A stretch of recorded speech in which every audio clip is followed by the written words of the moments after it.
आदमपूर एअरबेसवरून पंतप्रधान मोदींचा जवानांशी संवाद. जगानं भारतीय वायुदलाचं सामर्थ्य पाहिलं. पंतप्रधान मोदींकडून भारतीय वायुदलाचं कौतुक.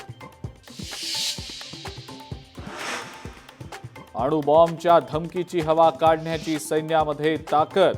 दहशतवाद्यांना पाकिस्तानमध्ये सुद्धा सुटकेचा श्वास घेऊ देणार नाही. पंतप्रधान मोदींचं वक्तव्य. भारतीय एअर डिफेन्स समोर पाकड्यांची क्षेपणास्त्र फेल. पंतप्रधानांनी पाकिस्तानची उडवली खिल्ली. पुन्हा दहशतवादी हल्ला झाल्यास भारत करारा जवाब देईलच. मोदींचा पाकिस्तानला थेट इशारा. भारतीय सैन्याला आणखी 4 दिवस मिळाले असते तर पीओके काय लाहोर आणि कराची सुद्धा ताब्यात घेतलं असतं. पण ट्रम्प यांच्या दबावापुढे सरकारनं कच खाल्ली. संजय राऊतांची घणाघाती टीका.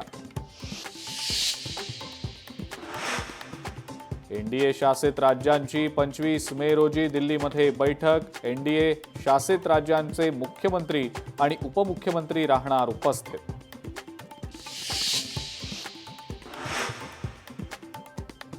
देशात बॉम्बस्फोट होणार. महाराष्ट्र आपत्ती नियंत्रण कक्षाला धमकीचा ईमेल.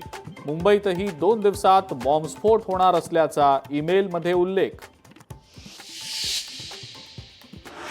महाराष्ट्र भाजपमध्ये संघटनात्मक फेरबदल. भाजपच्या 58 नव्या जिल्हाध्यक्षांची घोषणा. मुख्यमंत्री देवेंद्र फडणवीस, प्रदेशाध्यक्ष चंद्रशेखर बावनकुळेंच्या नेतृत्वात निर्णय. राज ठाकरे आणि उदय सामंतांमध्ये अर्धा तास चर्चा.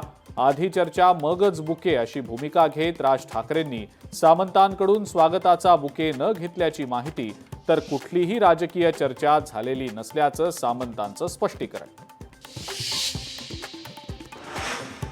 शिवसेना आमदार संजय गायकवाड पुन्हा बरळले. देशद्रोह म्हणून राखी सावंतला गोळ्या घालण्याची केली मागणी. निलंबित पोलीस अधिकारी रणजित कासलेला जामीन मंजूर. बीड कोर्टाकडून कासलेला दिलासा. मेट्रो 9चा पहिला टप्पा लवकरच प्रवाशांच्या सेवेत येणार. दहिसर ते मीरा भाईंदर मेट्रो लवकरच धावणार. मार्गिकेवर मेट्रो गाड्यांच्या उद्या चाचण्या होणार. आणि राज्यामध्ये पुढचे 2 दिवस पावसाचा अंदाज. कोकण विदर्भात तुरळक ठिकाणी पाऊस पडण्याचा अंदाज. अनेक जिल्ह्यांमध्ये विजांच्या कडकडाटासह हलका पाऊस पडण्याची शक्यता.